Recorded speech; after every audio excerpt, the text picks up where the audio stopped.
56.3% reservation పెట్టి ఎన్నికలకు పోండి. ఈ లోపల ఒక 15 రోజులు రివ్యూకి టైం ఇవ్వండి. అన్ని నగరాలలో ప్రధాన కూడళ్లలో ప్రభుత్వం తరఫున మీరు టెంట్లేసి మళ్ళా ఒకసారి ఎవరైనా మిస్ అయిన వాళ్ళు ఉంటే వారి జనాభాను నమోదు చేసుకునేటటువంటి అవకాశాన్ని మీరు ఇవ్వండి. మీకు చిత్తశుద్ధి ఉందంటున్నారు కదా, ఇవ్వండి. నిన్న నాకు ఇంకా డేటా వచ్చింది దాంట్లో చాలా మంది బీసీ మేధావులు ఫోన్ చేసి చెప్తున్నారు, క్రితంసారి కేసీఆర్ గారు చేసిన సమగ్ర కుటుంబ సర్వేలో వచ్చినటువంటి బీసీ జనాభాకి ఇప్పుడు వచ్చినటువంటి బీసీ జనాభాకి 21 లక్షల మంది తేడా కనబడుతున్నది. మరి ఆ 21 లక్షల మందికి ఎందుకు అకౌంటబిలిటీ లేదు? క్రితంసారి సమగ్ర కుటుంబ సర్వేలో ఓసీల సంఖ్య చాలా తక్కువగా కనపడ్డది, ఈసారి ఓసీల సంఖ్య చాలా పెంచి కనపడుతున్నది. మరి దీంట్లో ఏంటి మతలబు? ఓన్లీ ఓసీల జనాభా పెరిగి బీసీల జనాభా తగ్గుతుందా, ఎస్సీల జనాభా తగ్గుతుందా, ఎస్టీల జనాభా తగ్గుతుందా అనేటటువంటి ప్రశ్నలు వస్తున్నాయి. కాబట్టి ఈ డేటా మీద అనేక అనుమానాలు ఉన్నప్పటికీ మీరు చెప్పిన లెక్కలనే ఈ ఎన్నికల మందం ఆహ్వానించి మీరు చెప్పిన లెక్కల ప్రకారం ఎలక్షన్లకు బీసీలకు రిజర్వేషన్లు ఇచ్చి వెళ్లవలసిందిగా డిమాండ్ చేస్తా ఉన్నాం. ఈ దేశంలో 2011లో జనాభా లెక్కలు చేయడం జరిగింది.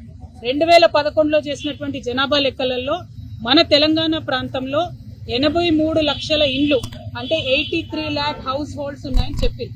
ఆనాడు వాళ్ళు చెప్పినటువంటి జనాభా కేంద్ర ప్రభుత్వం చేసిన జనాభా లెక్కల్లో 3,50,00,000 మంది జనాభా ఉందని చెప్పింది. ఏది 2011. 2014లో ఎప్పుడైతే తెలంగాణ రాష్ట్రం ఏర్పడ్డదో కేసీఆర్ గారు నిర్వహించినటువంటి సమగ్ర కుటుంబ సర్వే ఒకటే రోజులో చాలా పటిష్టంగా విదేశాలలో ఉన్న మన వాళ్ళని కూడా ఇంటికి రప్పించి చేసినటువంటి సర్వేలో వచ్చిన లెక్కలు ఏంటంటే 1,03,00,000 హౌస్ హోల్డ్స్ ఉన్నాయి మన దగ్గర.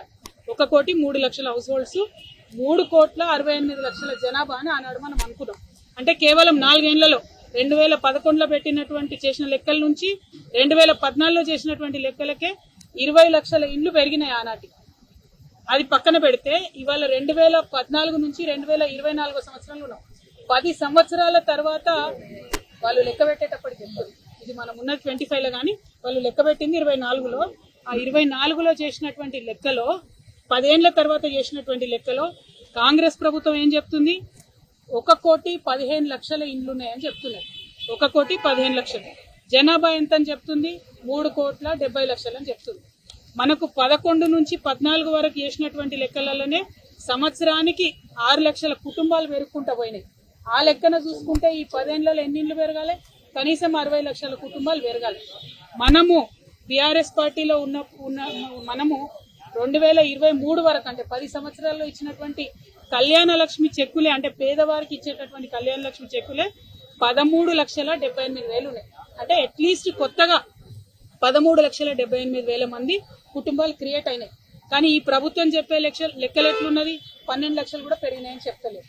అంటే ఇది ఏ లెక్కన చూసినా కూడా, జనాభా లెక్కల ప్రాతిపదిక చూసినా, సమగ్ర కుటుంబ సర్వే ద్వారా చూసినా, కళ్యాణ లక్ష్మి చెక్కుల ద్వారా చూసినా, ఇంకొక డేటా ఉంటుంది, నేషనల్ హెల్త్ మిషన్ అనే డేటా ఉంటుంది. వాళ్ళు 2 ఏళ్లకు ఒకసారి జనరల్ గా దేశమంతా లెక్కలు తీస్తుంటారు, శాంపుల్ చేస్తారు, మొత్తం జనాభా లెక్కలు చేయరు, శాంపుల్ చేస్తారు.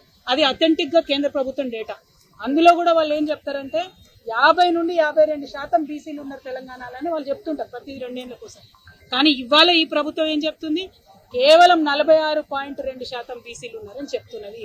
మరి ఇది కరెక్టా అన్నటువంటి విషయం ఒక్కసారి రేవంత్ రెడ్డి గారు గుండె మీద చేసుకొని ఆలోచన చేయాలి.